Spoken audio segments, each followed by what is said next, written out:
Are the girls ready yet?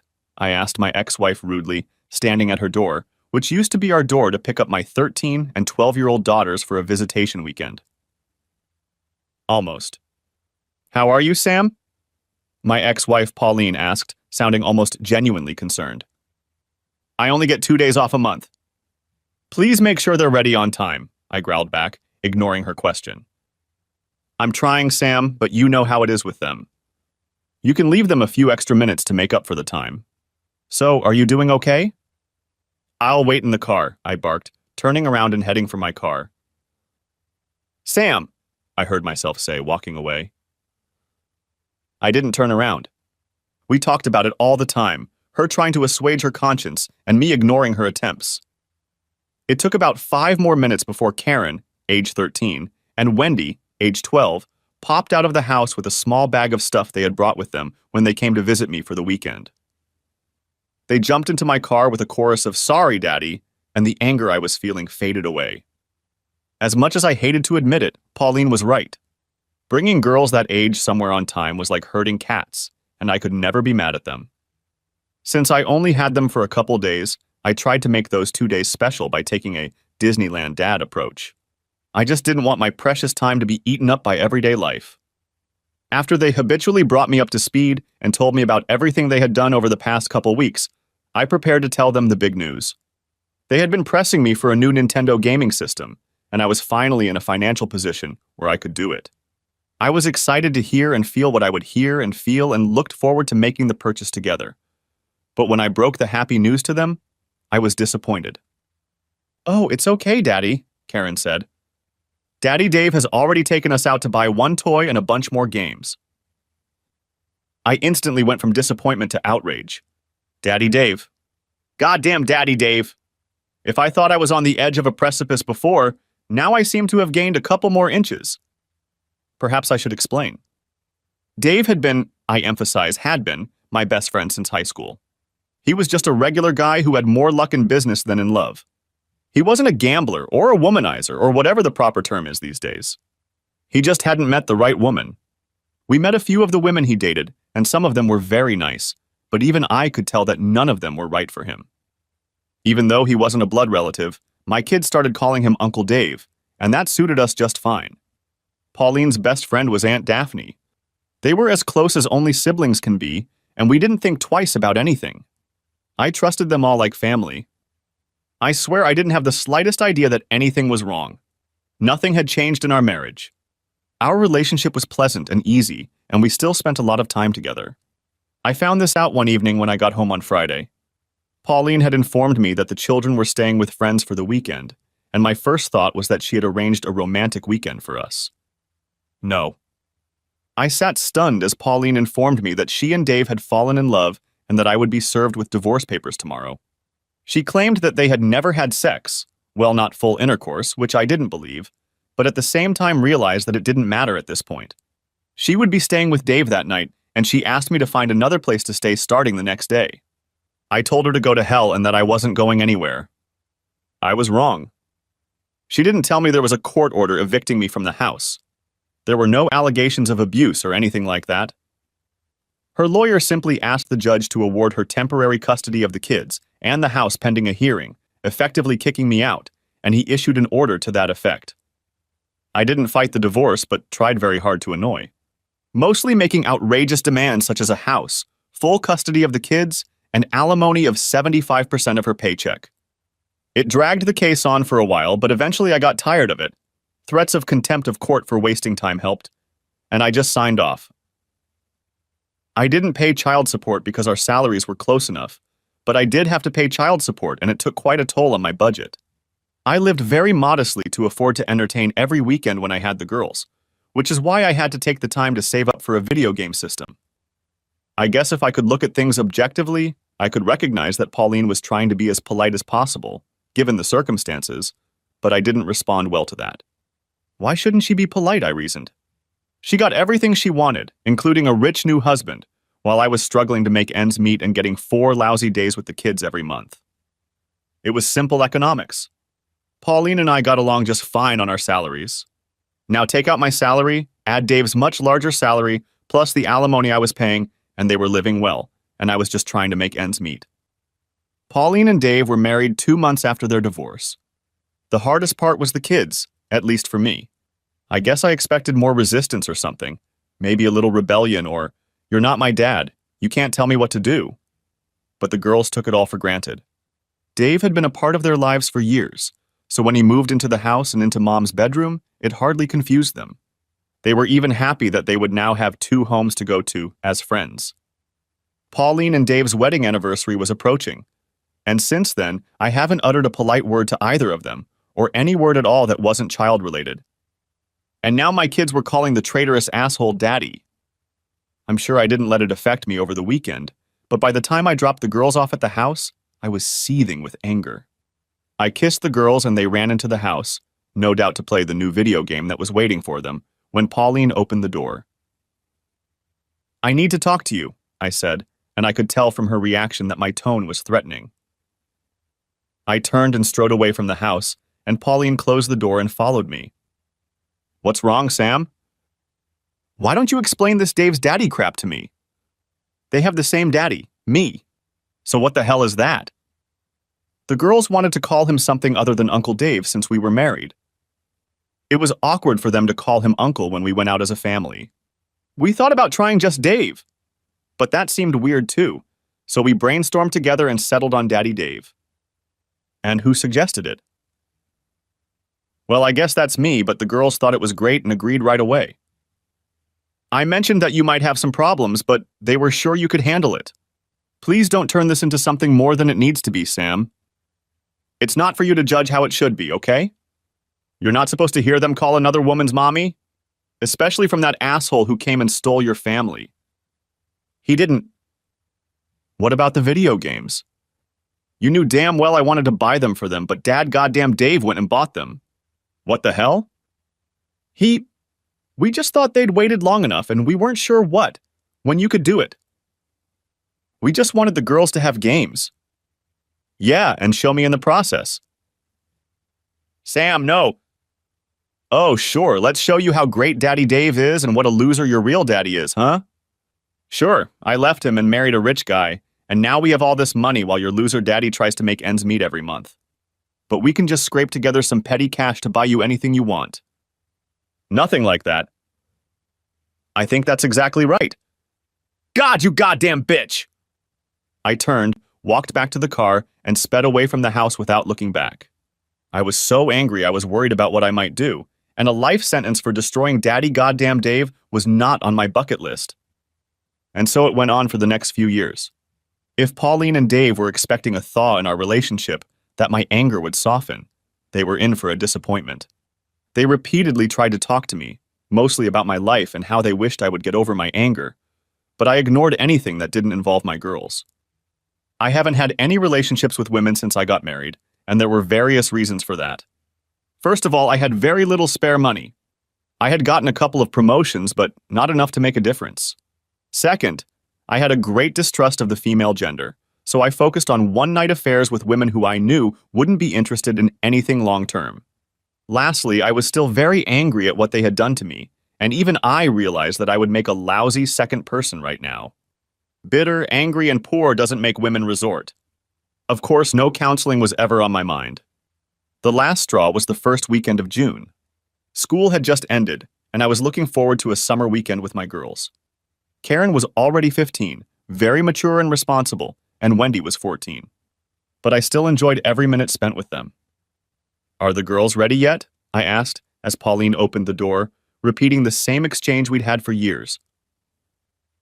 "They're not here, Sam," Pauline said with a look of confusion on her face.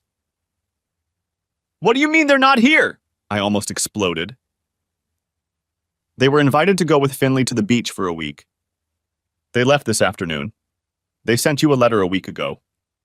"Yes, and I sent them a reply saying it was my weekend, and I'd be there to pick them up." "Did you let them go?" "Of course. It's not my place to stop them." "No, why miss the opportunity to screw up your life even more?"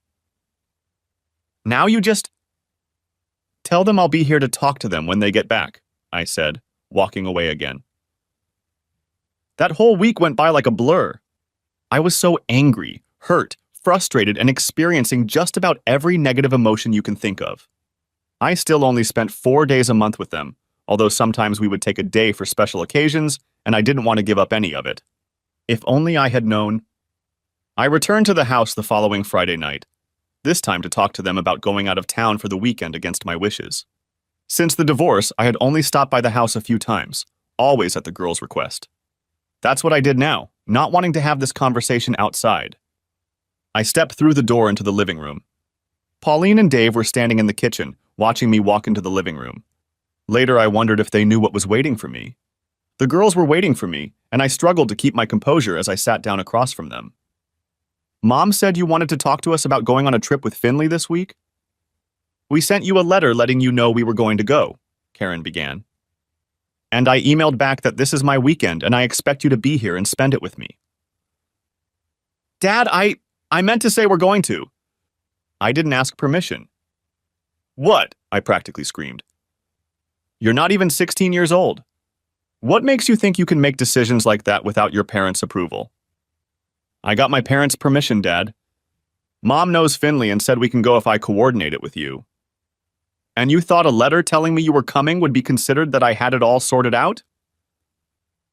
Come on, Dad. I'm 15 years old now. We're not little kids anymore. We're growing up and we want to do things with our friends. I thought you'd understand that. I hardly ever see you anyway. Are you telling me you'd rather do these things than spend time with me? Dad, I mean, we're getting older and we want to be able to spend time with our friends. And I can't tell them to plan their lives around my dad's custody schedule. Heck, we have something going on almost every weekend. Pool parties, trips to the beach, you name it. We hardly ever stay home on the weekends anymore.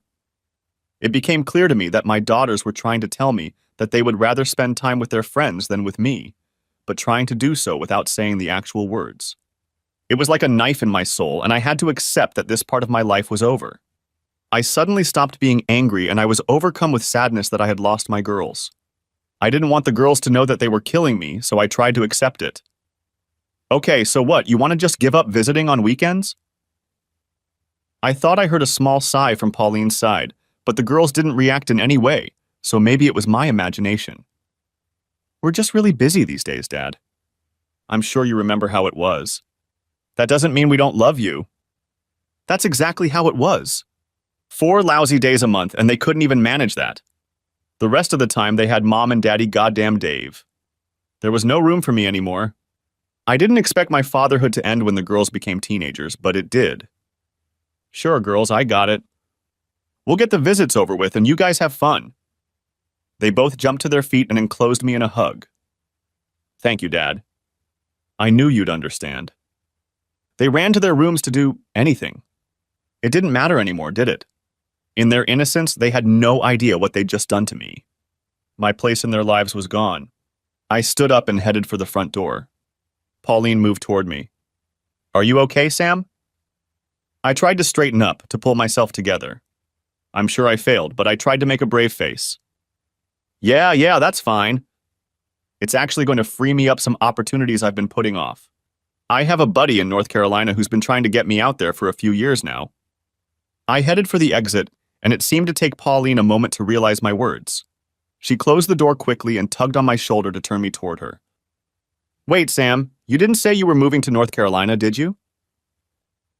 Yes, of course. Why not? You've heard them.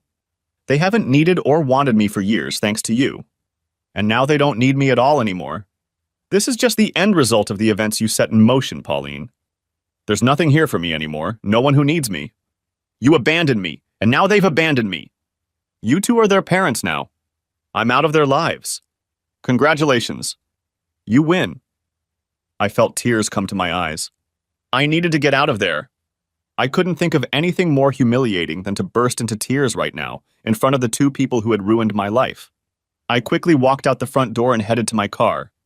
It took me until the last minute to get the key into the socket. No fancy remote locks for this guy. Perhaps it was the tears that made it difficult. Sam, wait! I heard Dave's voice behind me, and then his hand laid on my shoulder. I didn't say a word. I just turned around and punched him hard in the jaw, and he fell, but he didn't pass out. God, I've waited so long for this moment. Pauline rushed over to him to make sure he was all right while I rummaged through my keys again. Sam, don't do that. They're just at that age. They still love you and still need you, even if they don't realize it now. If you leave, it will devastate them. What do you want me to do, Polly, huh? Sit in my shitty one-bedroom apartment, waiting and hoping my daughters make time for me? Or more likely be their backup plan if there's nothing to do on the weekend? It's not going to be like that, Sam. Of course it will. You heard the same conversation I did. All I was looking forward to was their visits, and now that's gone. You're going to break their hearts. I doubt it, but even so, at least I won't be the only one anymore. Sam, you saw how relieved they were that they wouldn't have to come visit me for the weekend anymore? Honestly, I doubt they'll even notice, at least for a while. Sam, please don't do this. I never wanted this. Maybe, maybe not. It doesn't matter. Maybe I'll see you again someday. Finally, I unlocked the car door and opened it. Dave finally got to his feet, and they both stood with a suitably mournful expression on their faces, though I doubted they meant it. I got into the car, pausing before closing the door. I looked at them one last time. Take care of my girls. They both nodded slightly and watched me pull away. I wondered if they would say anything to the girls. I hoped they wouldn't. I didn't want them spending time with me out of pity or obligation. Apparently, it was time to go our separate ways. The hardest thing about breaking up a family is the end of dreams. Pauline and I were always talking about how we would grow old together, and how the children and grandchildren would come to visit and have holidays and anything else we could think of. The end of my marriage ended many of those dreams, at least for me. But I still looked forward to graduation parties, weddings, and grandchildren, and I figured that was all gone now too. Maybe someday I would be reunited with the girls, but I couldn't shake the feeling that this was the end. I called my buddy Tim, and he said he had a job ready for me. The money would be a little more, although I was still going to pay child support.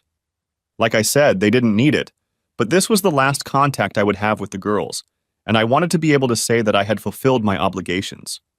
Just because I didn't want to feel the pain of living so close and yet so far away didn't mean I didn't love them or want to contribute to their lives. I wasn't being entirely truthful when I said that Tim had been trying to get me out to North Carolina for years. In fact, he'd just said that he'd always have a job for me if I needed one, and it was time for me to take it. There was a clause in my apartment lease that allowed me to terminate it with 30 days' notice if I moved jobs or changed residences, so I had Tim fax them the necessary letter. I had already paid the last month's rent and just asked them to leave a deposit in lieu of my cleaning. I packed everything I wanted into my car, which unfortunately I hadn't even put gas in, and hit the road. I tried very hard to drive, wanting to be there as soon as possible.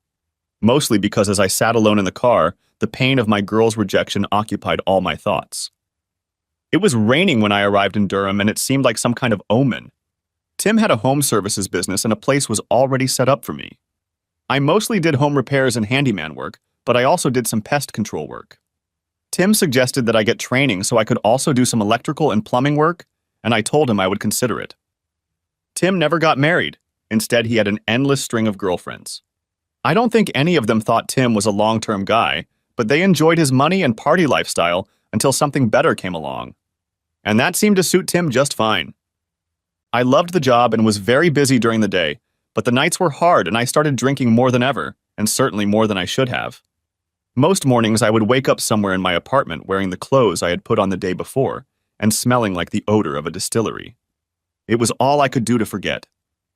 By the time I had showered and put on clean clothes, I usually felt much better, so honestly I didn't see any reason to change what I was doing in the short term. It helped with my pain and had no other effects, although I suppose my liver was having a hard time. A few weeks after I arrived, Tim threw his annual 4th of July party. Tim had a nice house with a big backyard, which suited his partying habits just fine. He bought a bunch of fireworks from a stall nearby, which we set off as darkness fell. We drank, danced, swam, and even played a little volleyball during the day and evening. As it usually happened, when I was alone with my thoughts, I felt sad and depressed. It had been almost a month and I hadn't heard from them. As I soon found out, Tim's parties were held once a month and usually coincided with some kind of holiday. As everyone knows, there are no good holidays in August, but Tim didn't like that, so he invented a party he called August Day. It was held on the second Saturday of the month and was nothing more than an excuse for a party.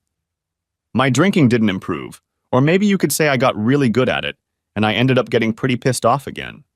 Melanie, or whatever her name was, wasn't there this time, which was disappointing. Don't think I had any special feelings for her because I didn't. I was just hoping for a repeat of last month, and she was a known personality.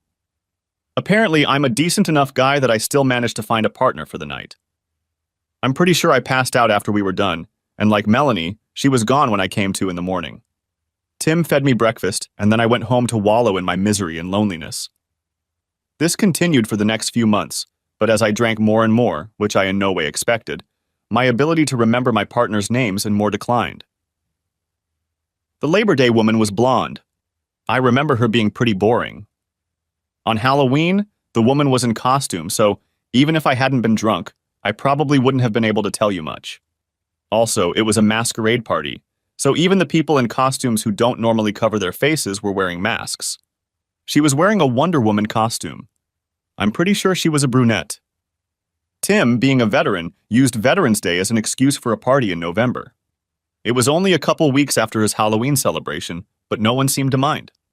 Thanksgiving was approaching, my first day without girls, and I was getting pretty tipsy. I finally heard from my girls. It was for Thanksgiving, but it wasn't what I was hoping for. I was hoping that they would realize that I had no plans for Thanksgiving, and then they would realize, or I would tell them, that I had moved completely out of state. You see, in the past, we've split Thanksgiving in half. One of us would get the morning, early afternoon, and then we'd switch to late afternoon, evening, and so on every year. This year, I was supposed to be the last one. Karen didn't call the week before the holiday to confirm plans, or if Pauline had informed them of my move, to apologize for ignoring me for so long, or anything else. But no, it was for Karen to let me know that they had been invited to go shopping with Finley, and whether I would mind if we skipped our Thanksgiving visit this year. It had been 5 months, and they still thought I lived across town and was just waiting for them to have free time. I didn't say anything about moving and just told them to have a good time.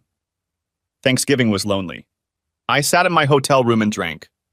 Tim tried to talk me into coming to his place, but I couldn't stand the thought of being around a bunch of people, and none of them were my family.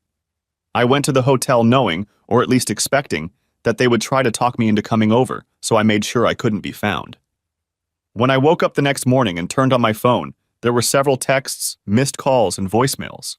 Most of them were from Tim, who, as I expected, was trying to make one last attempt to talk me into joining him and his merry band for the holiday.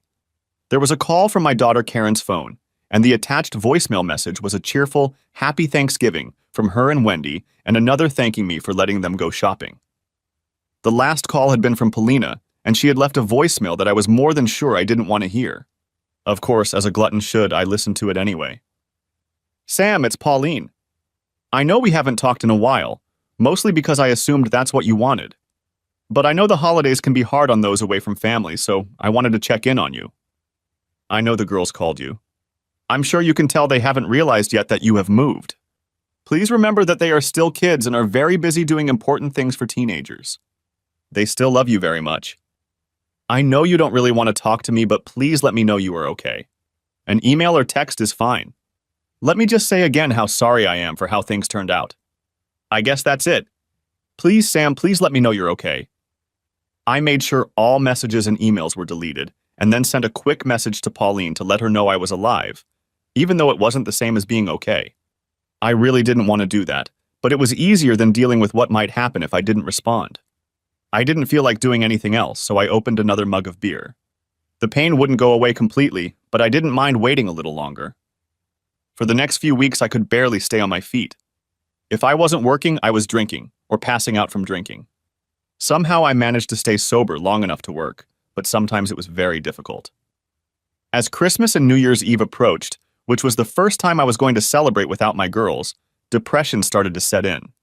No one had ever felt as bad as I did or gone through what I went through, at least in my imagination. Sure, people had been through much worse than I had, but that didn't stop me from feeling like I was worse off than anyone else. The call I had been waiting and anticipating for as far back as last month finally rang. First, the girls whose call I hadn't answered called and asked about Christmas plans. Since the divorce, we have alternated between Christmas Eve and Christmas Day. This year I was supposed to be on Christmas Eve and they left me a message to confirm. I took a couple days to get emotional and call them back and set up the confrontation that had been brewing for the past 6 months. But a call from Pauline interrupted my intentions. Sure enough, she had left a voicemail and was clearly annoyed. "Sam, it's Pauline. I hope you just didn't get the girl's message rather than choosing to ignore it. I finally told them you moved out. As I predicted, they're pretty hurt. They always assumed they could see you whenever they wanted, and finding out that was no longer the case was very hard on them. I hope you are proud of yourself for hurting your girls. I hate to say this, Sam, but I don't trust you with them right now. I know you would never hurt them physically, but you seem intent on doing it emotionally to punish them for what I did. I was going to suggest that they fly to you, but I'm no longer comfortable with that idea. Please, Sam, think about what you're doing to them. Don't ruin your relationship with them because you're mad at me. They are just teenagers and they think like teenagers. Please feel free to call me anytime if you want to talk about this or anything else. Merry Christmas, Sam." Goddamn bitch! I didn't turn to anyone since I was alone. I had a couple more beers and called the bitch back. "Sam?" "You goddamn bitch," I wheezed. Who the hell do you think you are? You can't threaten me about not seeing my kids when I can't see them anymore. Sam, are you drunk? Let's see. Yeah, pretty much shitting myself. You shouldn't drink so much, Sam. It's bad for you. Not good for me? It's no good for me. What's it to you, huh? You've already taken everything I've lived for from me. What the hell do you care what I do to myself? Do I care about you, Sam?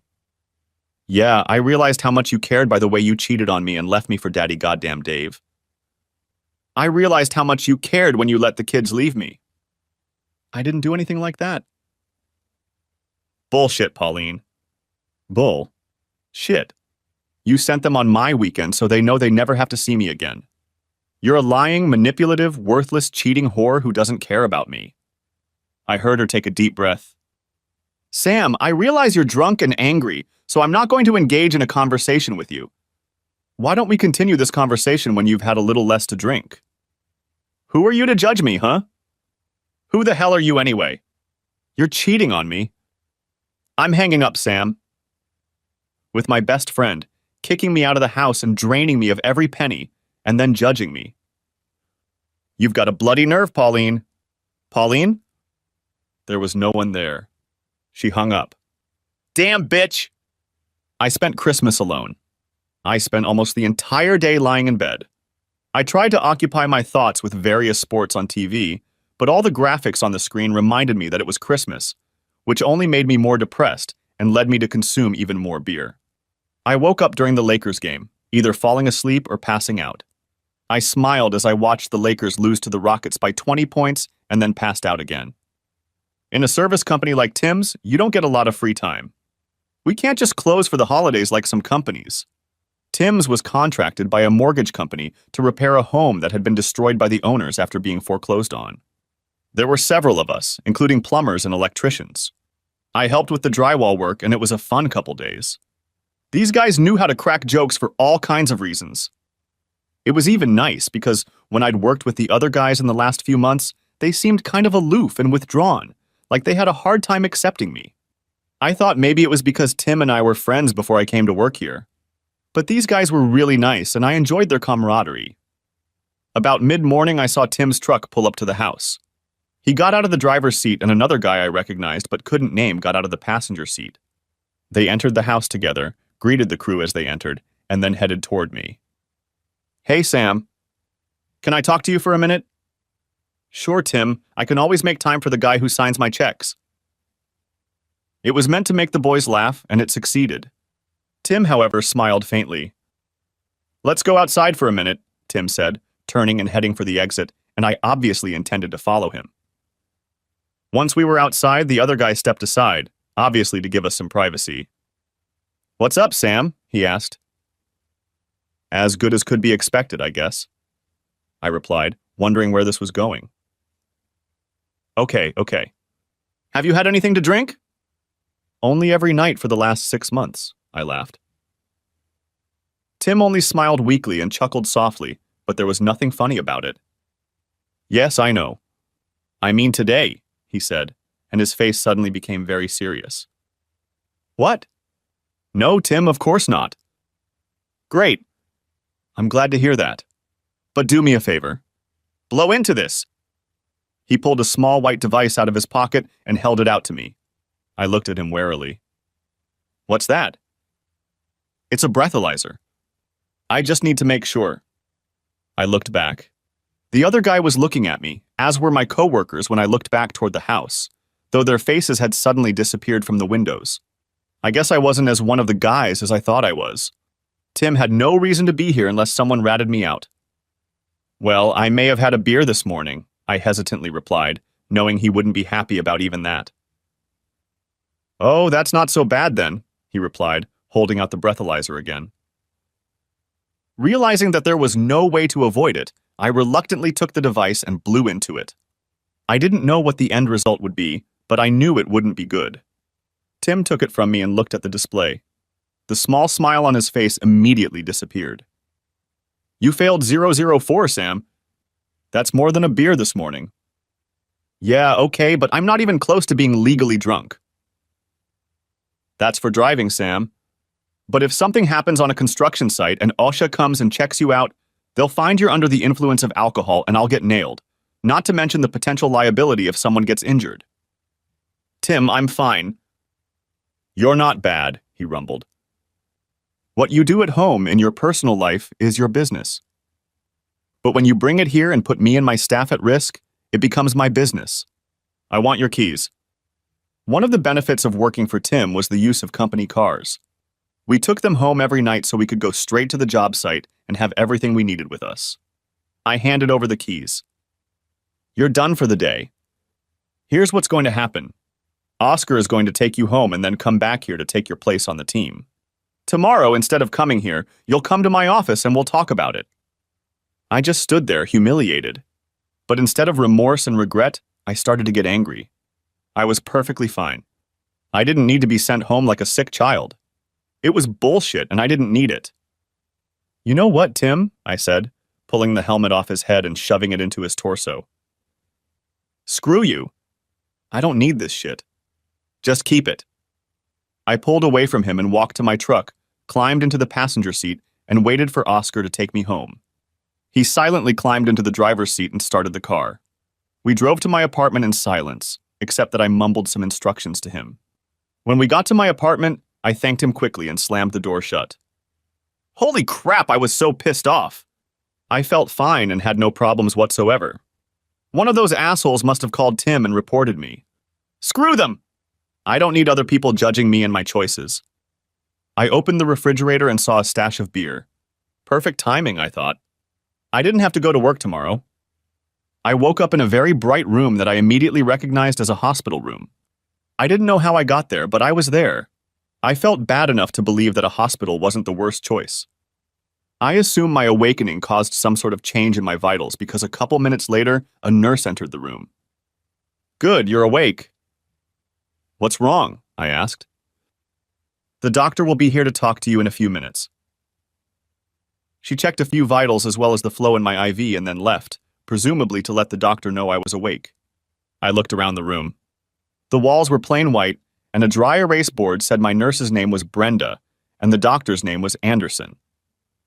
I assumed he would be rich and handsome. Imagine my surprise when, a few minutes later, a very attractive female doctor came into my room and reviewed what I realized was my chart. She was clearly Hispanic and looked to be in her early 30s. Good afternoon, Mr. Beckman. It's good to see you awake. How are you feeling? I did not answer at once. I was in a state of almost total unconsciousness, trying to figure out how the beautiful woman in front of me and the name Anderson were connected. Mr. Beckman? Sorry, but by my prejudices and last name Anderson, I was expecting to see an old white guy, so I was a little taken aback to see a young pretty woman. Thank you. If it helps, my husband is a white guy, though he's not old yet. Hence the name. So, how are you feeling? Really tired and just kind of unimportant, I guess. What's wrong with me? Based on your test results, I would say that you have consumed a very large amount of alcohol over a long period of time. You have alcohol poisoning as well as severe dehydration. If your friend hadn't called an ambulance, you probably wouldn't have survived. A friend? The doctor took a quick look through her papers. The ambulance was called by Tim Banks. Sure. Mister. Banks asked me to notify him when you're awake, but he needs your permission to do so. Is that okay with you? I wanted to say no, but ended up nodding. Yeah, it's okay. We're going to leave you here for observation for a couple days. As your body detoxifies, there is a possibility of complications that may require immediate intervention. Any questions, Mr. Beckman? I don't think so. After giving instructions to rest for a while, Dr. Anderson left my room and I was left alone. I turned on the TV, mostly for background noise, and got comfortable to try and relax. I felt fine, so I doubted I'd need a couple days, but who was I to argue with a pretty doctor? About an hour later, there was a knock on my door and it opened a few centimeters. I heard a man's voice. Are you dressed? Tim. Yes. He entered the room with his laconic gait. He stopped 5 feet from the bed. How's it going? I'm going to live. I haven't decided if that's good or bad yet, I replied with a half smile on my lips. I suppose a thank you wouldn't hurt. You don't have to, Sam. You can thank me by getting well and getting back to work. I didn't think I still had a job.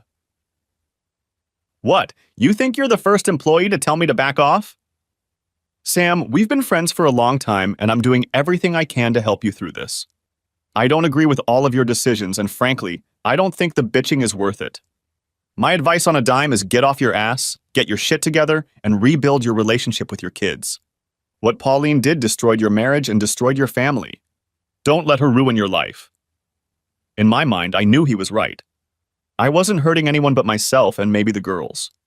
If anything, I was giving Pauline exactly what she probably really wanted. It was time to pull myself together. Tim and I chatted for another hour or so before he left. As the evening wore on, I began to feel worse. The doctor told me that it was my body adjusting to the lack of alcohol. I hadn't had a drink in about 24 hours, which hadn't happened in months, and my body rebelled. I realized how sad it was. I survived the night and checked out the next day. I was given several referrals to counselors, psychiatrists, rehab, and AA. I kept them handy, but really felt like I had already hit rock bottom and didn't need them. I felt like the kick in the ass Tim had given me and the wonderful hospital experience I had just had would be enough to get me on track. I stayed at work for a couple more weeks. Tim was sympathetic, both to the fact that I needed a vacation and to what I had told him that day. I had saved enough so that the financial blow was manageable, and when I returned to work, I was happy to get back to work. The next couple months went smoothly. The Martin Luther King Jr. Day party at Tim's place was fun, and I didn't take a single drink. Although I didn't consider myself an alcoholic, I had no desire to test that theory. I thought I would return to drinking beer again at some point, but for now I planned to stick to non-alcoholic beverages. The truth was that the monthly parties were starting to bore me. At first I thought it was a great way to have a social life, but drunken anonymous fun wasn't my thing. So I gave up on the Valentine's Day party and went out for a big steak dinner. On the 1st of March, my life changed. It was Saturday and I was running errands. I was on my way to the grocery store when I saw a wild mane of dark blonde curls suddenly fall heavily to the sidewalk. I looked back, and it appeared that she had tripped over the curb and fallen. She was holding her ankle and writhing in pain. The few people nearby didn't pay much attention. I quickly walked over to her. "Are you okay?" I asked. I know it was a stupid question, but I had nowhere else to start. She looked up at me, tears already starting to form in her pale blue eyes. "I think I sprained my ankle." "We need to get you to the trauma center. I can call an ambulance, but I'd be happy to drive you myself if you don't mind." "I don't want to impose." "Impose? Nonsense. You just made today infinitely more interesting than it needed to be. My name is Sam, by the way." "Well, okay, if you really don't mind." "It's nice to meet you, Sam. My name's Holly." I helped her to her feet, and as she straightened up, I noticed the... "Are you pregnant?" "Oh, yes, about 4 months." "Then let's hurry up." "Just in case." I picked her up in my arms and carried her to my truck. I put her down briefly to open the door and then dragged her into the passenger seat. It didn't take long since she was very small, but a human body is still awkward to lift. We drove quickly to the emergency room at the local hospital. I went inside and asked for a wheelchair, then I got Holly out of the truck and put her in it. There was no one waiting there and she went straight to her room. I didn't realize I could join her and she didn't invite me in, so I stayed in the waiting room. For 4 hours. I occupied myself with games and web surfing on my phone. I assumed that at some point she would call her husband and then I would quietly leave. But everyone who showed up was either a patient or someone else. So I waited. And waited. Eventually, the big doors opened and Holly came out in a wheelchair, being pushed by a nurse in light blue overalls. I assumed she was a UNC fan, but maybe it was just a coincidence. Holly was looking back at the nurse and talking, and I heard the word cab somewhere, but the nurse, or orderly or whoever, didn't pay much attention to it, probably because she knew I was there waiting. When Holly turned around and saw me, the smile on her face was as bright as a star coming out of the sky, I swear. The nurse nudged her toward me, throwing her a "where to" look. I led her outside to my truck and loaded Holly inside. I thanked the nurse even though she had already turned and walked away. I climbed into the driver's side of the truck. I didn't expect you to still be here. I had planned to wait until your husband came for you, but no one came, so I stayed. I don't have one of those. It's just me and my mom, and she's out of town on business. Did you call her? She'll just be worried and want to get home soon. I'll be fine. Since you've been waiting so long, can I ask you to give me a ride to my car? I looked at her bandaged right ankle and then back at her eyes. Holly, I don't think you can drive with an ankle like that. Oh, Sam, I didn't even think of that, she replied, also looking at her ankle. If you don't mind, let me take you back to my house and then we'll figure out how to get your car. That's very generous, Sam, but I've already taken up a lot of your time. Yes, but I enjoy it, and it's much more interesting than sitting at home watching TV. I'd be happy to keep helping if you don't mind. Thanks, Sam. She gave me directions to her house, which she shared with her mom. I pulled into the empty driveway and parked, then carried Holly from the truck into the house. I started to move toward the couch, but she stopped me. Sam, I'm sorry, but I really need the restroom. Do you mind? I turned toward the hallway and followed her directions to get to the restroom.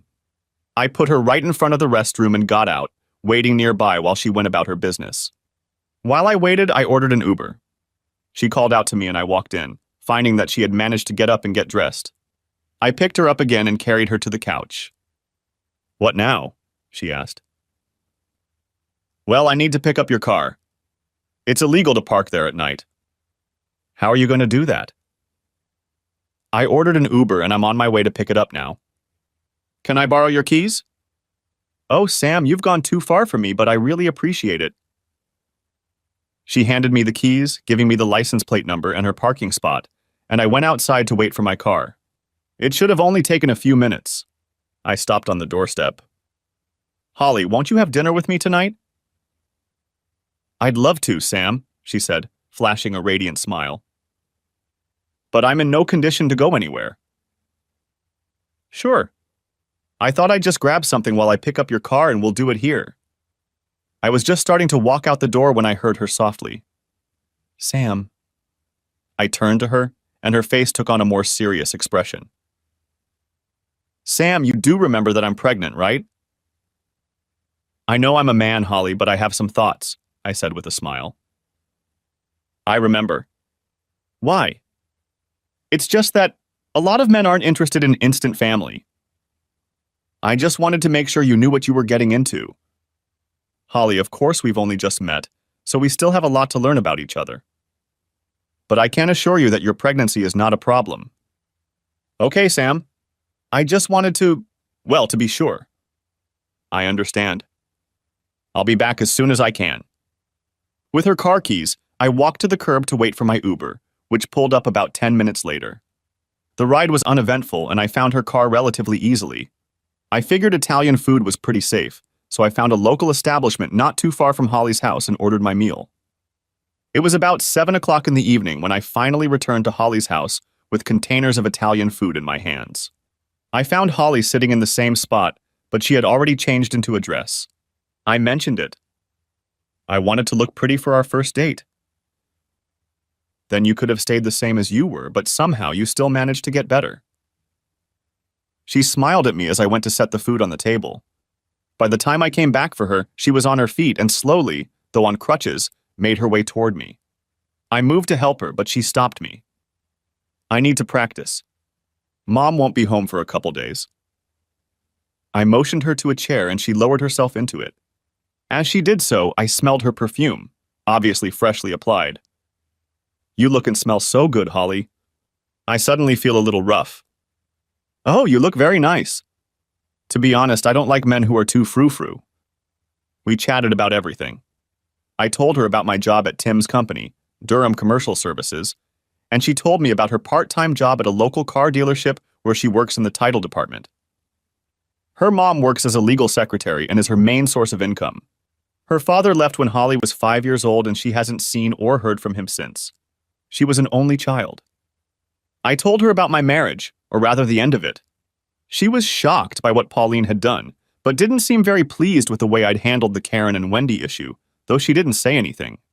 And to be honest, when I said it all out loud, I wasn't particularly pleased with myself either. I hated to say it, but Pauline was right. They were just acting like teenagers, and I was supposed to act like an adult. I had to figure out how to fix it.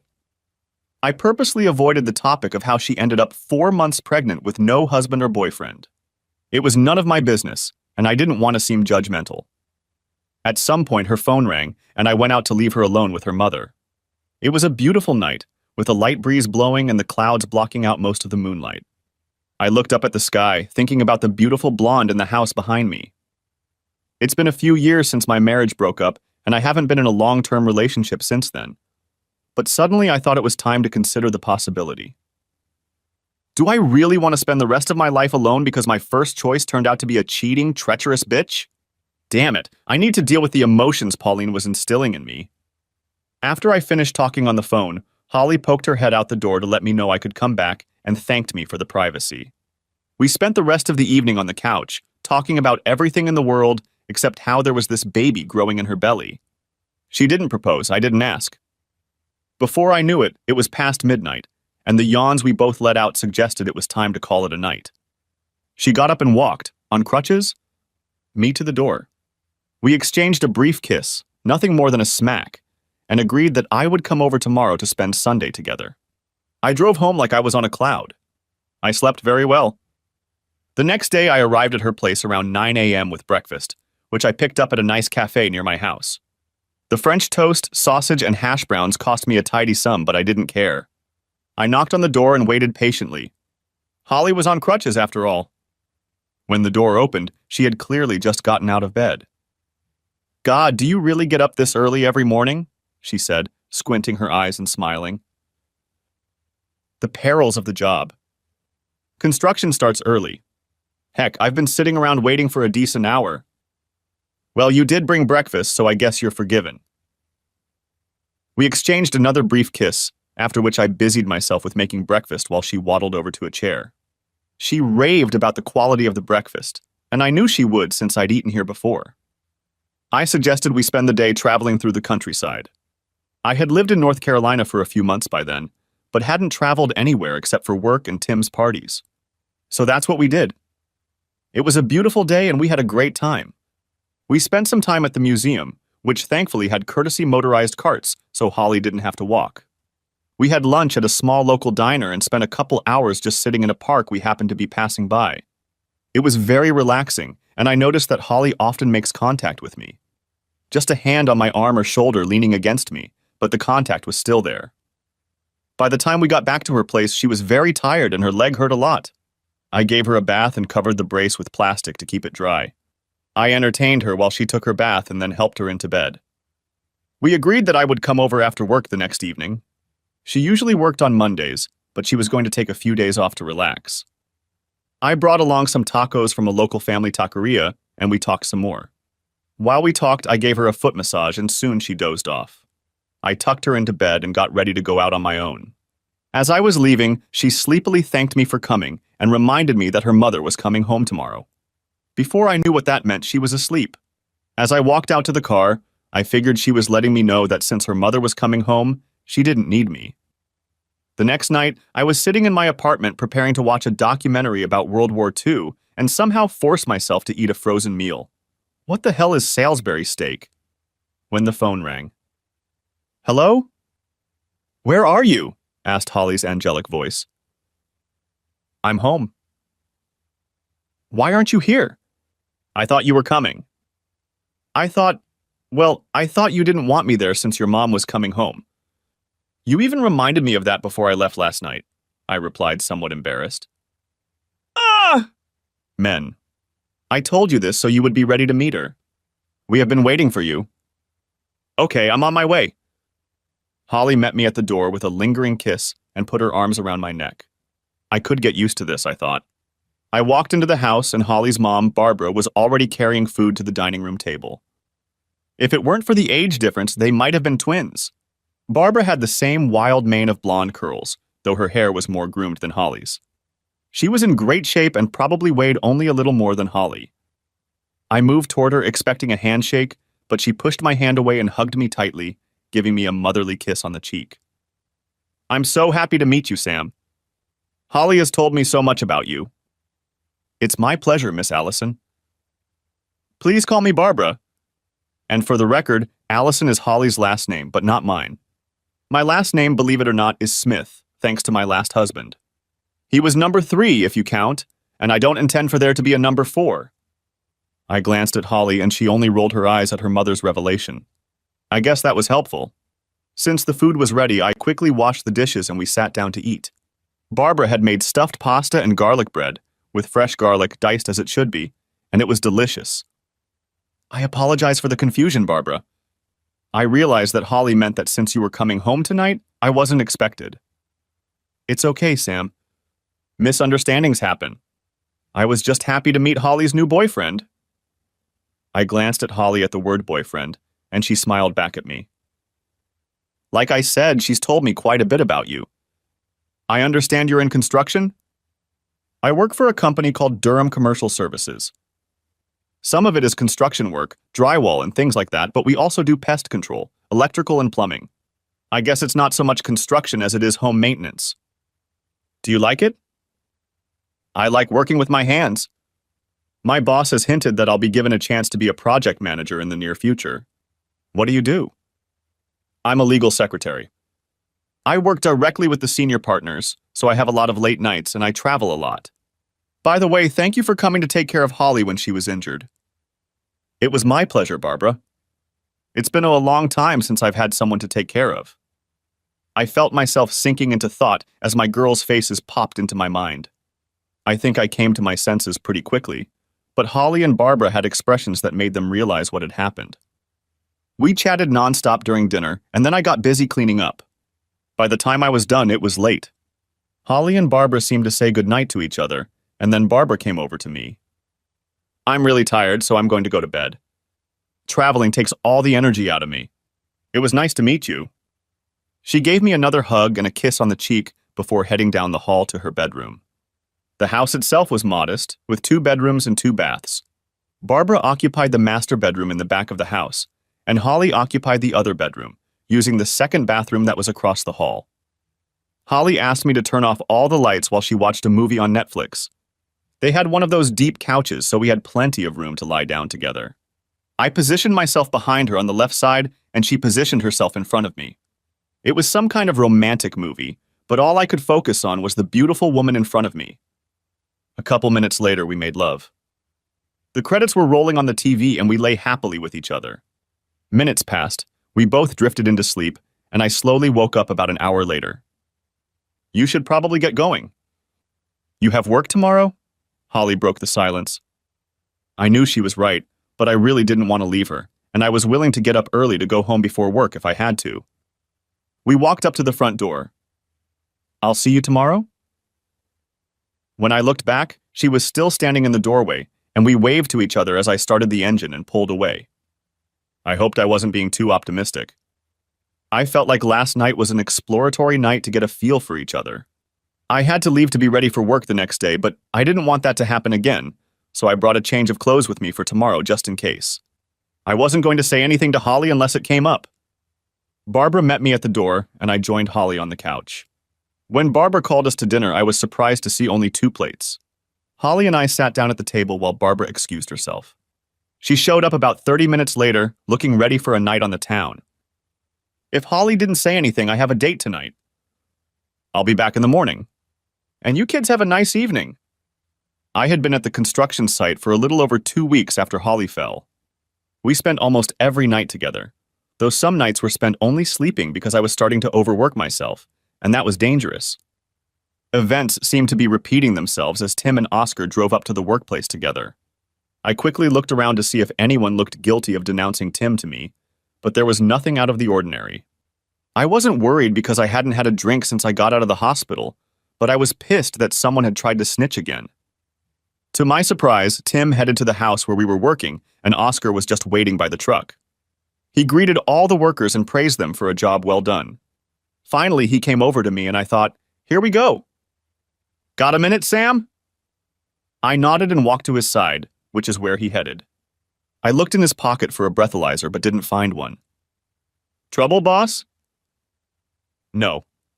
It's just that I was visiting a few sites today and thought I'd check in. You didn't show up to the last couple of parties, which I totally understand, and I just wanted to see how you were doing. I'm doing great, Tim. I've started seeing someone. Damn, that's great, Sam. I'm glad you're starting to build your life again. Any luck with the kids? About that, actually. I'm going to need some free time when it's convenient. I'm going to fly down to see them. That's good, Sam. That's really good. Just let me know when and for how long, and I'll make sure you're provided for. I'll check the flights when I get home and let you know. I flew out the following Tuesday. I assumed the girls would be busy over the weekend and might not even be home. We always expected the girls to be home in the evenings, and I assumed the rules would be the same. Hoping I'd get a chance to keep the girls overnight, I splurged on a nicer hotel room with 2 double beds. I was willing to do whatever it took to repair the relationship that my resentment had damaged. As the plane whizzed through the clouds, I thought about Holly and our mutual goodbye. She helped me look for flights and pack my things. She was getting around much better, but I still carried her up the stairs to my second-floor apartment, and for the first time, we made love in my bed instead of hers. We went back to her house when it was time for me to go to the airport. She said goodbye to me at the door. I'm going to miss you, Sam. Yep, I love you. I suspected she was worried, looking into my eyes as she expressed her love for me for the first time. She shouldn't have been worried. I put my finger under her chin and lifted her up so I could look into her eyes. I love you too, Holly. I'll be back as soon as I can. She smiled broadly and hugged me again, and then I left. The warm feeling stayed with me all the way back to Austin. My flight landed in the middle of the afternoon, so I grabbed a bite to eat and checked into the hotel. I bought a few things at the store that I thought I would need for the duration of my stay at the hotel and waited.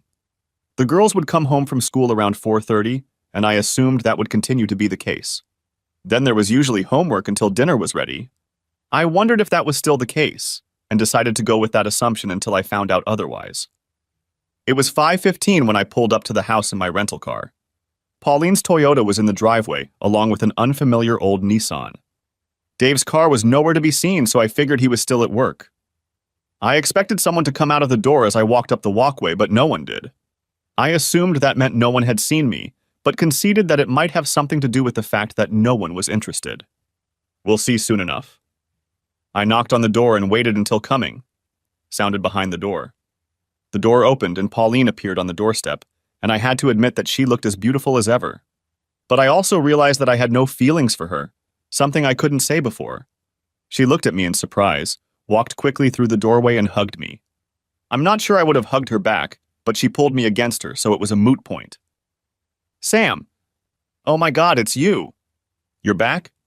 You moved back in? The girls are going to love it. Finally, she unclenched her hands and pulled away. No, Pauline, I haven't moved back. I flew in to see the girls. She looked disappointed with my answer, and I had to assume it was for the girls and not for herself. I wondered briefly if everything was okay in the new marriage, but it didn't bother me, and I soon put the thought out of my mind. Oh, good. They're working on their homework. I'll get them. Pauline, wait. There's something I have to tell you first. She closed the door completely and turned to listen to what I had to say. She looked alarmed, probably assuming something hateful was about to come out of my mouth. Pauline, I just wanted to say that I'm sorry about the way I spoke to you on the phone that time. You know exactly what it was about, I'm sure. She nodded. I was hurt. I was angry. You were drunk. I was drunk, and that's not a good combination. I didn't want to admit it, but you were right. I could barely take care of myself at that point, let alone the girls. But no matter what, you didn't deserve to be treated like that, and I wanted to apologize. Thank you, Sam. I really appreciate it. It's been a difficult time for everyone. Are you in town for long? I'm flying in on Sunday. I was hoping the girls would stay with me for at least a couple days. Why don't you leave them for the whole time you're here? I'll have them packed for a few days. I'd appreciate it. Thank you, Pauline. Sam, could you come over here tomorrow to talk after you take the girls to school? Just you and me. I expected this. Pauline was always trying to get me to talk about it. I assumed she mostly wanted to assuage her guilt, but apparently it was time for a new conversation. Taking a deep breath in and out, I answered. Of course, Pauline. I can do that. Probably having interpreted my agreement as something more than it actually was, she seemed pleased and smiled. Okay. Tomorrow, then. I'll go get the girls and have them get ready. Not a minute or two later, the front door swung open and my girls came running out of it, raining down on me in a way that would make any linebacker proud. I couldn't make out any full sentences, but there were a lot of, I'm sorry, we're sorry, and I love you. Finally, we were down on the lawn. I was lying on my back and the girls were spread out on top of me. They seemed to have grown a lot in a very short time. They were still trying to talk at the same time, and I raised my hand to stop them. Girls, you don't need to apologize and you don't need to forgive. I was an adult. Well, I should have been an adult, and what happened was my fault. I had already lost your mom, and I felt like I was losing you too, and I didn't handle it very well. Yes, Daddy, but we could have been more careful, Wendy said. But then you'd be giving teenagers all over the world a bad reputation, I laughed, breaking the tension. Look, girls, we can go around blaming each other, but I'd rather focus on moving forward. Your mom said I can keep you at my place until I get home on Sunday, so pack your bags. Oh, Dad, but this weekend. Don't think about this weekend, young lady, Pauline interrupted. Now go and get ready. I watched the girls run off, making sure they were out of sight. This weekend? I asked Pauline. Oh, we were planning on taking them to the lake this weekend. Dave's parents have a house there. It's nothing that can't be postponed. This is more important. Thank you, Pauline. I didn't mean to disrupt your plans. She nodded in response and then went to check on the girls. I walked over to my rental car, made sure it had room for their bags, and soon we were on our way. We pulled into the hotel and unpacked their bags. They both plopped down on the bed they were to share and looked around. We went to Texas Roadhouse for dinner, and I groaned in disgust when Karen ordered a salad. Okay, it was a big salad, and it was very tasty, but damn, it's a steakhouse. However, Wendy did me the honor of ordering the steak as well as the baked potato. Sometimes you have to live a little. We spent the evening learning about their lives. Karen had found a boyfriend. Is any father ready for his daughter's first boyfriend? His name was Rob, and he was in several of her classes. She showed me a picture and he looked pretty cute, but I was once a teenager, so eventually I had to make them finish their homework. I just relaxed and sat on the internet, glad that my anger and bitterness was only costing me time with my daughters and not the daughters themselves. A couple times they caught me just looking at them. They would smile, I would smile, and then we would both go back to our business. It was all very sweet. The next morning I drove them to school and then made the dreaded trip to my old house to talk to Pauline. Honestly, I didn't see the point of it. We were divorced, had been for years. I was willing to talk about the kids, since I was now willing to play as active a role in their lives as I could, despite the distance between us. But I doubted that was what Pauline meant. I had barely reached the front door when Pauline opened it in anticipation of my arrival. She put a glass of water in each of us, and we sat down at the kitchen table.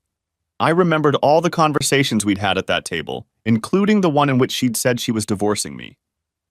Thanks for coming, Sam. I know you didn't mean to. Unless it's about the kids and getting me some dates, I just don't see the point of it, Polly. Sam, it's been 4 years and we still haven't had a real conversation.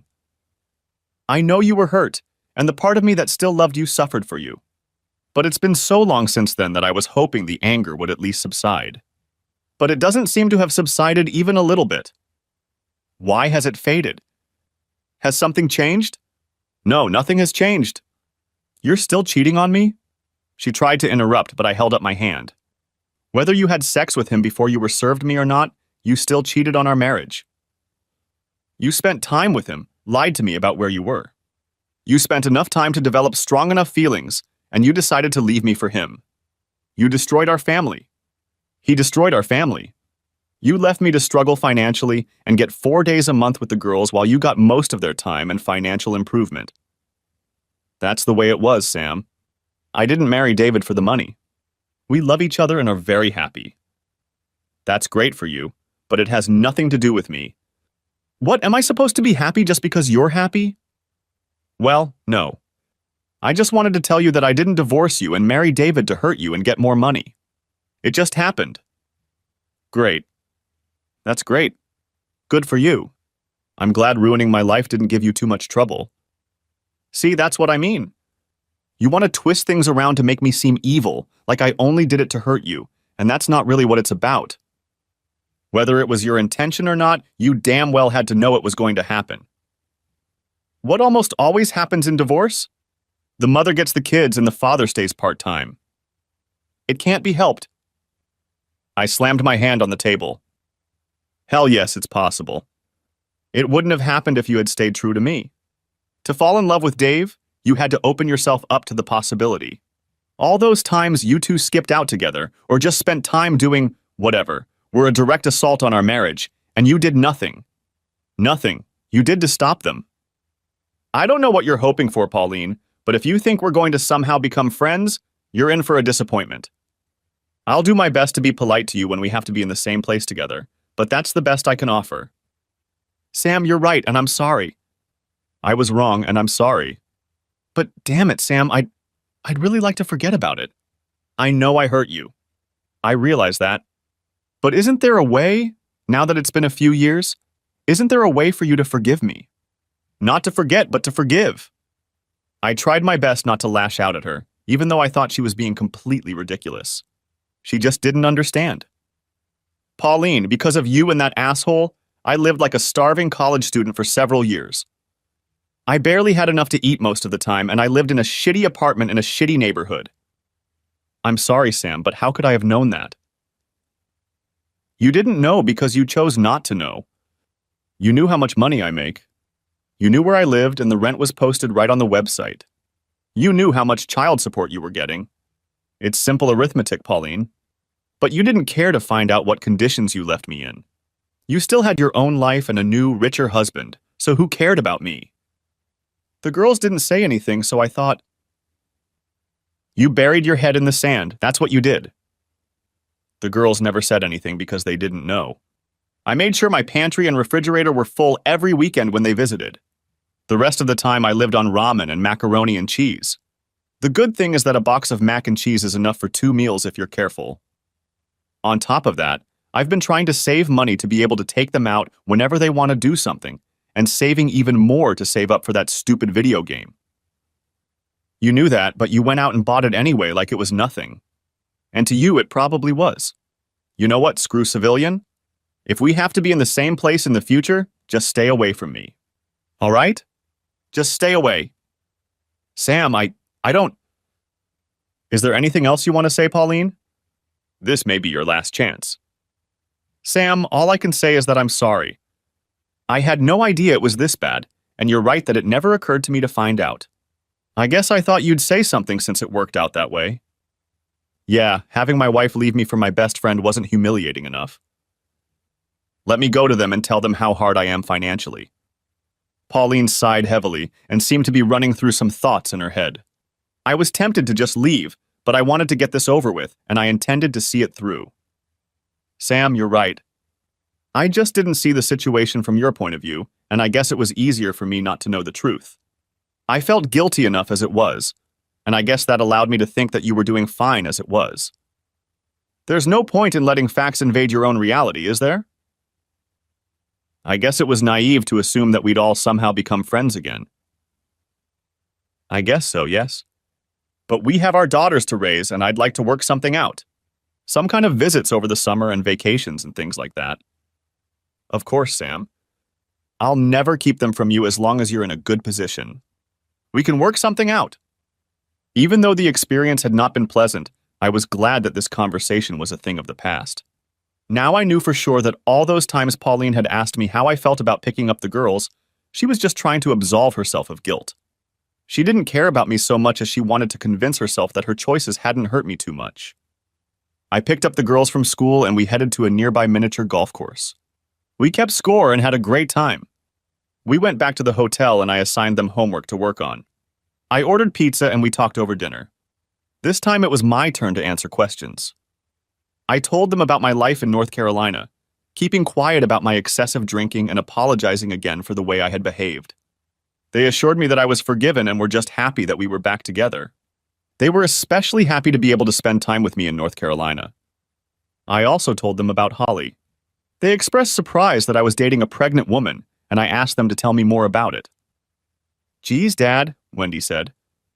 "You're almost done with us and now you can start over. That's another 18 years. You know you're almost 40, right?" The smile on her face was precious. We'd always been able to banter with each other, and I was glad we hadn't lost that. I think I remember that, although with my advanced age I can't always remember such complicated things. I'm already planning on getting a modified wheelchair to keep up with the young guy. We all burst into laughter. It was so nice to be with them again. When dinner was over, they went back to their homework, and I went back to surfing the internet. I didn't want to disturb them from watching TV, and it didn't look like there was anything worth watching. I called Holly when they were already asleep and brought her up to speed. We talked for about an hour, expressing how much we missed and loved each other. I explained that I was hoping for dates, and she said she couldn't wait to see them. After we hung up, I headed to bed. The rest of the visit was similar. Dinner on Friday, bowling and mini golf on Saturday, since we didn't have to worry about school. I had an early morning flight on Sunday and wanted to spend as much time with them as possible, and they certainly didn't mind. If they wanted to be with friends or at the lake, they kept their heads down. On Sunday morning, I drove them to the house. At the girls' insistence, I went inside and said goodbye to Pauline. I tried to be a good role model, but it still took all my energy. I hadn't seen Dave the entire trip, and that remained unchanged today. I decided he was deliberately avoiding me. The plane ride home was bittersweet. I was sad to part with my girls, although I was glad that everything was fine at the time of my departure, but I really missed Holly and looked forward to being with her again. I caught a cab at the airport and went straight to her house. Barb opened the door and directed me to Holly's bedroom. "She's waiting for you, if you know what I mean," she said, smiling and winking at me. By the time June came around, I had moved in with Holly and Barbara. I was staying there almost every night as it was, so when the lease came to an end, I didn't bother.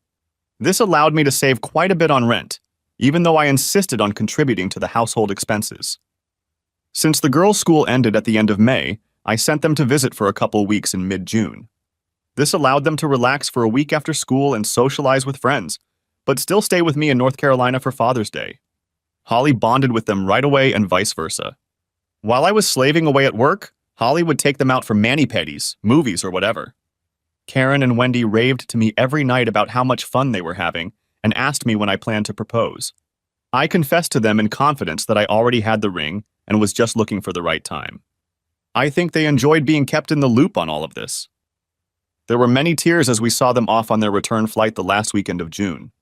I had hoped they would visit us again before school started in August, but there were no guarantees, and the next time they would come was Thanksgiving. I was hoping that I could travel to Texas to see them, but due to work and Holly's soon-to-be birth, I wasn't sure if that would work out.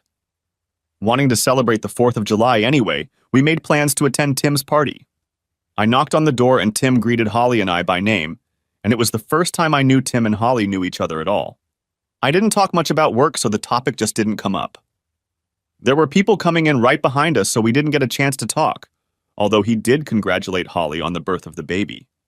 We went inside, chatted for a bit, and soon I was off to get plates of food for Holly and me. Over the last month or so, Holly had become simply voracious, and even as I loaded my plate, I knew I would get less than half of the food. Tim came up to me as I was adding pasta salad. "You didn't tell me you were dating Holly," he began. "I didn't know it mattered," I replied. "I didn't even realize you knew each other until today." "It's a friend of a friend. She came to some parties last year. The last one was a Halloween party, I think. She was there in a costume." He was suddenly silent, and when I looked at him to see what was wrong, he had a detached, thoughtful expression on his face. I watched him for a moment before I interrupted his reverie. "What's going on, Tim?" He came out of his trance, but his expression remained the same. "How far along is she?" "About 8 months." "Why?" "It's just, Sam, do you remember the Halloween party?" "Some of it, I guess." "I was still drinking then, so not much." "Again, why?" "Well, I guess you don't remember, but you slept with Holly that night. I saw you go into one of the spare bedrooms. Sorry to correct you, buddy, but I remember one thing about that night. My date had dark hair. Holly, as you can see, is very light." "I know, but Holly was dressed as Wonder Woman that night, complete with dark wig. And of course, she was wearing a mask like everyone else." I paused and remembered that night. I allowed that it could have been a wig. But even if it was true, and Holly and I had slept together anonymously months before we'd met, I didn't see the point in having this conversation. "Okay, let's say you're right. So what?" "Look, Sam. Holly broke up with her boyfriend a few months before, and they'd been together for years. More specifically, he left her for someone 10 years younger. Neither of you were making good decisions at the time. I don't know anything at all about Holly's sex life, about whether you were the only one she slept with at the time or even that night." "Tim, what?" "I mean, Sam, the Halloween party was 8 months ago, and she's 8 months pregnant." "Sam, this could be your baby." Tim's last 5 words crashed into my brain with such force that I was speechless. Was it really true? Holly and I hadn't talked much about our recent past. She knew about my marriage and how it had ended, and that for a while I'd found solace in alcohol. But we never talked about my one-night stands or how she got pregnant. It was time to do that. I set the plate of food aside and went to find Holly. She was in a small group of other ladies and smiled when she saw me. "I was expecting you to have food, baby." "I'm really hungry." "Eating for 2, remember?" "I know." "It's just, we need to talk." I took her hand and led her to one of Tim's spare bedrooms. Holly saw the look on my face and was immediately worried. "Sam, what's wrong?" she asked as I sat her down on the bed. "Holly, I never asked about how you got pregnant. I always thought it was your business, and if you wanted to share, I knew you would. But now I feel like I need to ask. I've always considered it my business. May I ask why you feel you need to know this? Do you trust me, Holly?" "Completely, Sam. With my life." "I have a reason, I promise. And I'll tell you when we're done. But right now, can you just tell me what happened?" She lowered her head in thought, then looked up at me and spoke. Terry had broken up with me a couple months before. We'd been together for years, and he kept saying he didn't need a marriage certificate to commit to life. He left me for some 20-year-old blonde with huge fake boobs. It was a disaster for me. What did you do? I know a lot of women would start getting slutty to prove how desirable they are. I withdrew into myself. I didn't go out. I ignored people who were trying to help me. I was very depressed and allowed myself to withdraw into myself. My mom let me do it for a while, but eventually she started to push me to do something. Eventually, I agreed to go with my friends to Tim's Halloween party. I'd met Tim before, but I didn't really know him, although my friends had told him what had happened, so he was okay with me coming. He was always good with names. I've never been a big drinker, so even though I didn't drink that much that night, I was pretty drunk. There was this guy I saw at the party, and I was pretty horny, and we ended up in one of the bedrooms. He's the father of my baby. I'm sorry, Sam. I never wanted to tell you about this. It's okay, Holly. It really is. I know this is going to be very personal, but it all has a point, okay? Good. Are you sure he's the father? After all, there was no one else there that night or around the same time. She threw me an amused look, obviously growing more and more curious as to why I was asking. And for a minute, I thought she was either going to get angry or just say it was none of my business. But then she answered, "No, Sam, not with anyone else. I haven't had anything with anyone since Terry broke up with me, and I didn't until our wonderful first time together." "What did this guy look like?" "I don't really know. He was taller than me and in good shape, but we were all in costumes and masks." "What kind of suit did he have?" "Sam, what—" "Please, Holly, this is very important." "It was a Scottish thing. He was wearing a loose white shirt and, hell, what do you call them? A skirt? Kilt?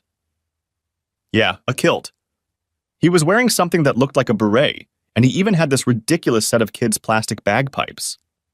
While she was talking, I was looking for pictures on my phone. Finally, I found the right series of pictures and held it up so Holly could see it. "Did he look like that?" Her eyes widened at the sight of the image on the screen, and she jumped to her feet. "This is him! What the hell is going on here, Sam? Why do you have a picture of him on your phone?" "I think I took it in stride, but you have to tell me what's going on." "Babe, I'm sorry I upset you. I just wanted to make sure before I said anything." "What the hell are you sure about?" "Holly, the person in this picture is me." She couldn't have been more stunned if I had walked up to her and punched her in the face as hard as I could. It was a good thing there was a chair behind her because she just collapsed on it in shock. "Eh?" she finally managed to say. "Tim took a picture of me when I came to a party last year." "Holly, baby, I think that's my baby you're carrying." Holly just stared at me in bewilderment. I wondered what she was thinking. I just waited for her to make sense of it all. Heck, I was still digesting it myself. She slowly lowered her eyes and looked at her stomach, then back at me. Is that your baby?" "Looks like it." "Oh my God, Sam. Wishes really do come true." "What?" I asked, a little lethargic and not understanding. "Ever since I met you, I wanted it to be your baby, to be more than just some random stranger's baby. I know that didn't matter to you, and that's one of the reasons why I love you so much. But I really wanted it to be our baby in every way, and now it is. Oh, Sam, I'm so happy." Epilogue. Holly and I were quickly married at the courthouse, just a couple weeks ahead of Ashley Barbara Beckman's appearance. After Holly was sufficiently recovered from giving birth, we threw a big party to celebrate the occasion. Barbara surprised us all by marrying one of the firm's outgoing partners and retiring to spend her life traveling in an RV. She left Holly's house and admitted to me in complete secrecy that she was waiting for Holly to make some decisions about her life before moving on. It turned out that the number of men she had allegedly dated had dwindled to one. Since there was nothing else keeping us in North Carolina except my job, of course, Holly and I decided to move to Texas to be near my girls. Because of the experience I gained working for Tim, I was able to get a much better job with a much higher salary, which allowed Holly to become a full-time mom.